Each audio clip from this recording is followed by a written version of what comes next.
Hello everyone, कैसे हैं आप सभी लोग। आशा है कि आप बहुत अच्छे होंगे। आइए आज 30 दिसंबर साल 2024 के हरियाणा करंट अफेयर इस वीडियो में हम पढ़ते हैं। और कल आपसे जो सवाल पूछा था उसका ठीक जवाब क्या होगा कि अभी हाल ही में युवा और खेल मंत्रालय का जो डिपार्टमेंट है उन्होंने खेल सम्मान को थोड़ा सा सरल बनाने के लिए Dhyanchand lifetime achievement award है, इसको अभी रिसेंटली जो है ना वो किस नाम में चेंज कर दिया है। तो ध्यानचंद जो अवार्ड है ना इसका अभी नाम जो है ना वो उन्होंने बदल दिया है और उसका नाम बदल के कर दिया है Arjun award for life time कर दिया गया है। अर्जुन अवार्ड जो है ना इसका नाम अभी हो गया है फिलहाल के लिए। तो आप सीधा सा सवाल है, कोई बहुत ज़्यादा ऐसा मुश्किल सवाल नहीं है, आप लोग आसानी से इस पर्टिकुलर क्वेश्चन को जो है ना अभी के लिए याद कर सकते हो आप लोग। चलिए आगे बढ़ते हैं। और अगला सवाल जो है ना हमारे पास में वो क्या रहेगा। वैसे ना भारत में एक ना राजीव गांधी, इसका तो ठीक आंसर है, अर्जुन अवार्ड का होगा। एक भारत में ना अवार्ड है जो सबसे बड़ा खेल अवार्ड है, पहले उसका नाम होता था राजीव गांधी खेल रत्न अवार्ड हुआ करता था, उसका नाम राजीव गांधी खेल रत्न। लेकिन अब उसका नाम अब यानी कि कब से सर, 6 तारीख से। कौन सी 6 तारीख से? 6 अगस्त से। 6 अगस्त 2021 से जो है ना उसका नाम चेंज कर दिया, उसका नाम अब बदल के कर दिया ध्यानचंद खेल रत्न अवार्ड कर दिया, ध्यानचंद खेल रत्न अवार्ड। और ये सबसे बड़ा अवार्ड है अभी के लिए पूरे भारत में खेल के लिए।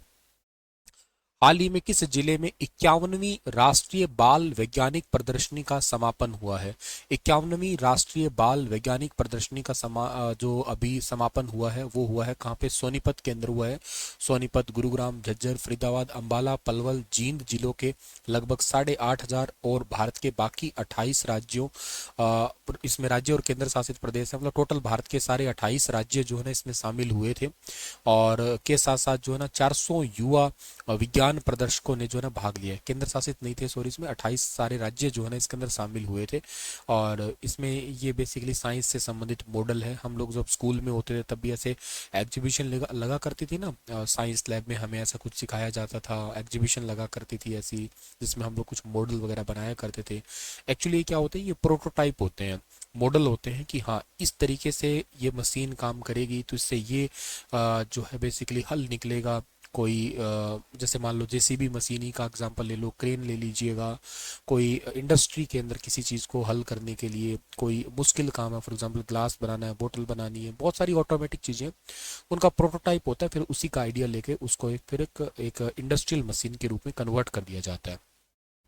सोनीपत अभी थोड़े दिन पहले न्यूज में दो तीन चीजों के लिए था। एक तो यहाँ का बड़ी पुलिस स्टेशन जो है ना उसको बेस्ट पुलिस स्टेशन का दर्जा दिया गया था। बेस्ट पुलिस स्टेशन का मतलब क्या होता है सर? इसका मतलब ये होता है यहाँ पे कोई भी पेंडिंग केसेस नहीं रखे जाते हैं, टाइम पे सुनवाई होती है। इसके अलावा यहाँ पे ही आपको ये याद रखना है कि सोनीपत के अंदर बड़ी के अंदर ही एक Vande Bharat train coach factory है, उसका उद्घाटन हुआ था 2022 के अंदर। इसके अलावा सोनीपत को हरियाणा का 4th नंबर का मेट्रोपॉलिटन डेवलपमेंट एरिया है वो बनाया गया था, मेट्रोपॉलिटन डेवलपमेंट एरिया। इस 5th बन गया हरियाणा में, अब तो झज्जर बन गया है, ठीक है। और इसके अलावा हरियाणा के अंदर 4th नंबर की पुलिस कमिश्नरी जो है ना इसको बनाया गया था हरियाणा के अंदर। और पहली पुलिस कमिश्नरी आपको याद रखना है कौन सी है, वो है गुरुग्राम। एक है गुरुग्राम के अलावा फरीदाबाद, एक पंचकुला, और चौथे नंबर पे बनी थी ये वाली, ठीक है ना। नहीं, मेट्रोपॉलिटन डेवलपमेंट एरिया झज्जर नहीं है, माफ करना, वो हिसार है। पांचवा मेट्रोपॉलिटन डेवलपमेंट एरिया जो है ना वो हिसार है। और पांचवी पुलिस कमिश्नरी है ना वो झज्जर है, ठीक है ना। पांचवी पुलिस कमिश्नरी जो है ना झज्जर है, और पांचवा मेट्रोपॉलिटन का घोषणा हुई है अभी हिसार की, हालांकि अभी तक वो एग्जीक्यूट नहीं हुआ है प्लान, लेकिन चार अभी फाइनल है अभी, ठीक है। अच्छा, इसके अलावा आपको ये याद रखना है कि हरियाणा का एक जिला है जींद, और जींद से लेके सोनीपत के बीच में भारत की पहली हाइड्रोजन ट्रेन चलेगी। घोषणा हो चुकी है, कब चलेगी पता नहीं, पर अभी के लिए फिलहाल घोषणा की जा चुकी है कि जींद से लेके और सोनीपत के बीच में जो है ना वो भारत की पहली हाइड्रोजन ट्रेन है उसको चलाए जाने की ये घोषणा की जा चुकी है। इसके अलावा जो सोनीपत है यहाँ पे राई के अंदर एक खेल कूद मैदान भी है। सोनीपत को आप लोग एक एजुकेशन सिटी के नाम से भी जाना करते हो, क्योंकि यहाँ पे राई के अंदर एक एजुकेशन सिटी है ना, इस वजह से। सोनीपत में आपको एक दो मेला याद कर लेना है। जैसे एक मेला आपको याद रखना है, डेरा डेरा नगन बालकनाथ का, ठीक है ना। डेरा नगन बालकनाथ का मेला है आपका। और ये सोनीपत के अंदर एक जगह है रबडा, यहाँ पे लगती है ये, यहाँ पे ही लगने वाला मेला है ये। फागुन की शुक्ल पक्ष की नवमी होती है ना, नवमी नवमी के दिन जो है ना ये मेला लगता है। बाबा बालकनाथ की पूजा की जाती है इसमें। एक यहाँ पे ना सतकुंभा का मेला है, सतकुंभा, ठीक है ना, सतकुंभा का मेला है। और ये मेला भी सोनीपत के अंदर लगता है। सोनीपत में एक पर्टिकुलर जगह है जो है खेड़ी गुज्जर, ठीक है ना, खेड़ी गुज्जर जगह है, वहाँ पे लगता है ये मेला। और ये हर साल सावन महीने में लगता है। सावन के जो लास्ट संडे है ना, लास्ट संडे, उस दिन लगता है ये मेला। इसके अलावा आपको और क्या याद रखना है, और आप यहाँ पे आपको याद रखना है नवरात्रि का मेला लगता है, ठीक है ना, नवरात्रि का मेला भी लगता है। नवरात्रि के मेले हालांकि कई जिलों में लगता है, लेकिन इस रबडा के अंदर ही मेला लगता है। नवरात्रि जो सितंबर अक्टूबर वाली नवरात्रि आती है ना, अश्विन शुक्ल पक्ष वाली, उस टाइम पे ये मेला लगता है आपका। एक तो आती है ना चैत्र में आती है, एक अश्विन महीने में आती है ना, उस महीने में ज्यादातर यहाँ पे बड़ा मेला लगता है। और भी कोई मेले हैं क्या यहाँ पे? हाँ, एक मेला और है यहाँ पे, एक जिस मेले का नाम है रामक शाह मेला लगता है। ये सोनीपत का एक गांव है खुबडू, ठीक है ना, खुबडू, उसके अंदर लगता है ये मेला आपका। खुबडू तहसील के अंदर लगता है। और काफी प्रसिद्ध है, हिंदू मुसलमान दोनों के लिए ही बड़ा प्रसिद्ध मेला माना जाता है ये वाला, ठीक है ना। एक बाबा रामक शाह सैयद थे, वो एक बेसिकली एक सैयद संप्रदाय के, या कह लो सूफी संप्रदाय के संत थे, और लोगों का इलाज किया करते थे जड़ी बूटियों से। और उनकी मृत्यु के बाद में हिंदू और मुसलमान भक्तों ने ना एक कब्र बनवाई, और उस कब्र उन्हीं की ही याद में मान लो ये मेला लगता है। आज काफी लोग वहाँ पे जाते हैं। तो एक प्रकार का हरियाणा का मेला हो गया वो वाला, है ना। तो ऐसे कई सारे मेले हैं। एक सोनीपत में रक्षाबंधन का मेला भी लगता है, रक्षाबंधन का मेला लगता है आपका ये, ठीक है ना। ये भी सोनीपत के अंदर काफी फेमस है आपका। तो आपको इतनी सारी चीजें याद कर लेनी है ये। आगे बढ़े, अगला सवाल हमारे पास में कौन सा है? अगला सवाल भी काफी इंपॉर्टेंट है एग्जाम के लिए। फरवरी माह में आयोजित होने वाले सूरजकुंड मेले में इस बार किस राज्य को मेले का थीम स्टेट बनाया गया है? ये फिर से एक मेले का ही सवाल आ गया, लेकिन ये करंट अफेयर का मेले का सवाल है। और देखो, मैंने आप लोगों को शायद पहले ये क्वेश्चन पढ़ाया था कि सूरजकुंड के अंदर इस बार थीम जो देश है वो तो मैंने पहले बता दिए थे, बिम्स्टेक को घोषित किया जा चुका है। लेकिन थीम राज्य कहा था कि घोषणा नहीं हुई है, लेकिन फिलहाल घोषणा हो चुकी है। उड़ीसा, उड़ीसा जो है ना इसका इस बार थीम स्टेट बनने वाला है। यह मेला पहली बार 1987 के अंदर है वो लगा था आपका। शुरुआत में थीम स्टेट के नाम पर मध्य प्रदेश और राजस्थान के नाम पे भी चर्चा हुई थी, लेकिन लास्ट में जो है ना फाइनल इस बार उड़ीसा के नाम पे मोहर लगी है। ऐसा नहीं है कि उड़ीसा पहली बार थीम स्टेट बन रहा है, 1993 में भी सूरजकुंड मेले का थीम स्टेट ये रह चुका है आपका। और अब जो है ना उड़ीसा थीम स्टेट रह रहा है इस बार साल 2025 के अंदर। इस मेले में 250 से ज्यादा शिल्पी और कलाकार है वो शामिल होंगे। पूर्वोत्तर राज्यों को की पहले ही सांस्कृतिक भागीदारी के रूप में घोषणा की जा चुकी है। पिछले कई दिनों से मेला परिसर में नई हट्स है वो बनाई जा रही है। 1300 से ज़्यादा लगभग इसमें हट्स रहने वाली है ये। और इसके अलावा इसमें जो है ना आपको याद रखना है कि पार्टनर कंट्री कौन सा है? पार्टनर कंट्री तो है बिम्स्टेक ग्रुप है। सांस्कृतिक पार्टनर कौन है? भारत के पूर्वी राज्य, पूर्वोत्तर राज्य है जो हमारे नॉर्थ ईस्ट के स्टेट है ना, जैसे आसाम हो गया है, जैसे मणिपुर हो गया है, मिजोरम हो गया है, वो वाले जो राज्य है नॉर्थ ईस्ट है वो सांस्कृतिक पार्टनर होंगे। तो तीन चीज आपके लिए इंपॉर्टेंट होगी है कि थीम कंट्री कौन सा है, तो थीम कंट्री तो बिम्स्टेक है। थीम स्टेट कौन सा है? थीम स्टेट ओडिशा है। और जो सांस्कृतिक पार्टनर, कल्चरल पार्टनर कौन से? ये पूर्वोत्तर राज्य है भारत के। बिम्स्टेक जो है ना इसकी पहली बैठक हुई थी साल 2004 में बैंकॉक थाईलैंड में हुई थी। 2008 में इसकी दूसरी बैठक हुई थी, न्यू दिल्ली के अंदर हुई थी। 2014 में इसकी तीसरी बैठक हुई थी, नेपिडा म्यांमार के अंदर हुई थी, इसकी कैपिटल है ये। और चौथी बैठक 2018 में हुई थी काठमांडू नेपाल में। फिर पांचवी बैठक इसकी हुई है 2022 श्रीलंका के अंदर, और ये वर्चुअल हुई थी, उस टाइम पे कोविड वगैरह का टाइम था इस करके। और सिक्स नंबर बैठक हुई है इसकी 2024 के अंदर हुई है थाईलैंड के अंदर, ठीक है ना, थाईलैंड में। तो ये बिम्स्टेक की मीटिंग है, आपको ये याद रहना चाहिए। बिम्स्टेक में कौन कौन से देश आते हैं?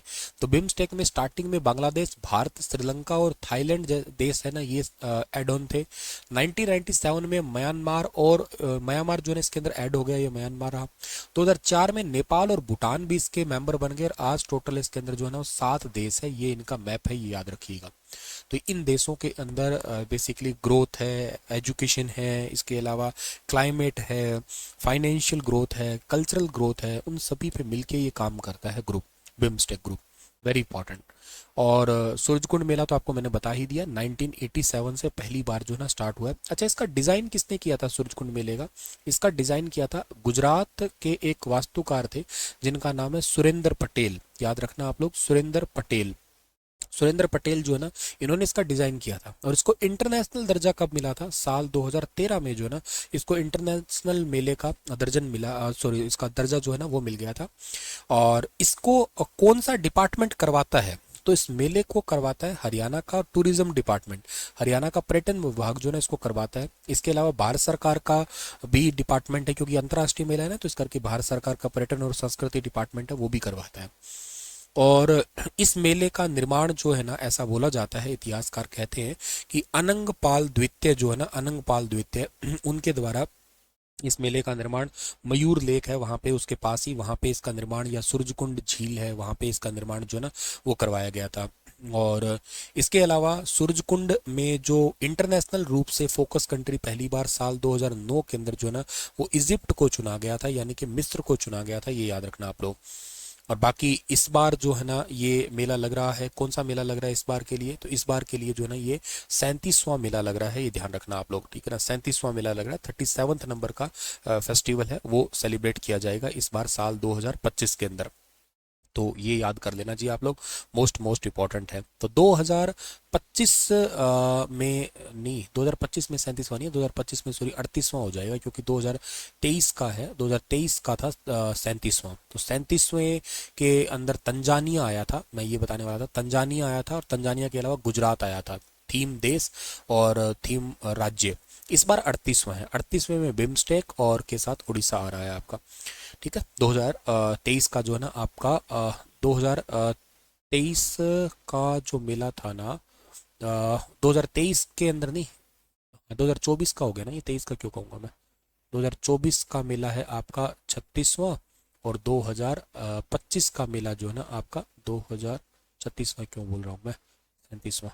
और 2025 का मेला जो है ना ये है 38वां, ठीक है। एक बार मैं इसको नए पेज पे लिख देता हूँ ताकि आप कंफ्यूज ना हो, मिक्सअप हो गया। मैं दो तीन बैक टू बैक ईयर लिख देता हूँ। 2022 में जो मेला लगा था ना आपका, वो कौन सा मेला लगा था? वो लगा था 35वां मेला लगा था, ठीक है ना। 2023 में कौन सा लगा था? 36वां लगा था। 2024 में कौन सा लगा है? 37वां लगा है। और 2025 में कौन सा लग रहा है? 38वां लगेगा, ठीक है। Confusion clear. और 1987 में पहली बार लगा था, ओके। और यहाँ पे बाकी चीज़ें तो आपके पास में होगी। 37वें में मैं बताना ये चाह रहा था कि यहाँ पे आया कौन सा देश था, यहाँ पे आया था तंजानिया आया था, और यहाँ पे गुजरात आया था, ठीक है ना। और इस बार बिम्स्टेक आ रहा है, और बिम्स्टेक के अलावा यहाँ पे कौन आ रहा है आपका? बिम्स्टेक के अलावा यहाँ पे आ रहा है आपका उड़ीसा आ रहा है। और 23वें में कौन आए थे वैसे? 23वें के जो सूरजकुंड मेला था ना उसके अंदर कौन थे? उसके अंदर आए थे एससीओ के कंट्री आए थे, संघाई सहयोग कॉरपोरेशन जो है ना उसके 8 देश आए थे। हालांकि उसमें अब 10 हो चुके हैं, लेकिन उस टाइम पे 8 आए थे इसमें। और इसके अंदर जो है ना वो राज्य कौन से थे? तो नॉर्थ ईस्ट के भारत के 8 राज्य उसके अंदर शामिल थे, ठीक है। तो ये पॉइंट आपको याद रखना। इसमें कौन थे 35वें में? 35वें में उज्बेकिस्तान आया था। और बाकी इसमें राज्य कौन से थे? राज्य इसमें जम्मू एंड कश्मीर था। राज्य तो क्या कहूँगा, यूटी कहूँगा, यूनियन टेरिटरी, आपका जम्मू एंड कश्मीर था। चलिए कुछ क्वेश्चन आपको रिवाइज करवाते हैं अब। महेंद्रगढ़ के किस पर्वतारोही ने किली मंजारो पर तिरंगा फहराया? इनका नाम है कृष्ण खुराना है। हरियाणा के कर्मचारियों को अब सरकार किस मिशन के तहत नैतिकता का पाठ पढ़ाएगी? मिशन कर्मयोगी के तहत। स्टैनफोर्ड यूनिवर्सिटी की टॉप 2% साइंटिस्ट की लिस्ट में किस हरियाणवी को स्थान मिला है? वो मिला है प्रोफेसर नरसीराम बिश्नोई को। ये हरियाणा जीजेयू यूनिवर्सिटी जो है ना, जीजेयू यूनिवर्सिटी उसके वीसी हैं, ध्यान रखना। किस यूनिवर्सिटी ने Bhagavad Gita certificate course start किया है? ये केयू के यूनिवर्सिटी हरियाणा की सबसे पहली यूनिवर्सिटी है, एक्ट 1956 के तहत स्थापित हुई है ये। किस नाम से राज्य स्तरीय वन्य जीव संरक्षण पुरस्कार हरियाणा सरकार ने देने की घोषणा की है? अमृता देवी बिश्नोई के नाम से। किस जिले में पावर प्लांट लगाने की अनुमति मिली है? यमुनानगर। हालांकि अनुमति तो पहले ही मिली हुई थी, लेकिन 800 मेगावाट की कैपेसिटी वाला और बनेगा, 600 वाला तो पहले है ही, दीनबंधु वाला सबसे छोटा था ये, इसको बढ़ा दिया जाएगा। अमृत योजना के तहत हरियाणा में कितने रुपए खर्च होने वाले हैं? ये 1727 करोड़ रुपए खर्च होंगे। हरियाणा के रेलवे स्टेशन है, छोटे रेलवे स्टेशन, उनको जो है ना वो एक अच्छे लेवल का रेलवे स्टेशन के रूप में इम्प्रूव किया जाएगा। किस पर्वतारोही ने दुनिया की 8वीं सबसे ऊंची चोटी माउंट मास्लू फतेह की है? तो ये फतेह की है सुनील कुमार रोहिला ने। हरियाणा पे कहाँ पे स्थित आईआईसीए परिसर में Indian institute of corporate affair और दिव्यांग व्यक्तियों के लिए कौशल परिषद का समझौता हुआ है? मानेसर, गुरुग्राम में पड़ता है ये। चिरायु योजना के तहत हरियाणा में कितनी दुर्लभ बीमारियों का इलाज होता है? 55 दुर्लभ बीमारियों का इलाज होता है। हरियाणा में पत्रकारों के लिए अब बीमा प्रीमियम राशि का भुगतान राज्य सरकार के द्वारा किया जाएगा। 10 लाख रुपए तक का बीमा प्रीमियम का भुगतान किया जाएगा।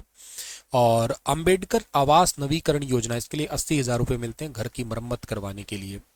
किस गांव को कांस्य श्रेणी में सर्वश्रेष्ठ पर्यटन गांव 2023 के रूप में मान्यता और पुरस्कार दिया गया था? तलाव गांव, झज्जर का गांव है ये। हरियाणा के किस पहलवान ने आंखों से ऑल्टो कार खींचकर नया वर्ल्ड रिकॉर्ड बनाया था? पहलवान विजेंद्र सिंह ने। चलिए इसी के साथ ये सेशन समाप्त होता है आपका, और मिलते हैं आप लोगों को अगले क्लास में। और आपका जो घर के लिए सवाल है वो है, कौन सा टाइगर रिजर्व भारत का पहला डार्क स्काई पार्क बन गया है? बताइए इसके बारे में विस्तार से। कल फिर हाजिर होता हूँ लेटेस्ट अपडेट के साथ में। Thank you so much.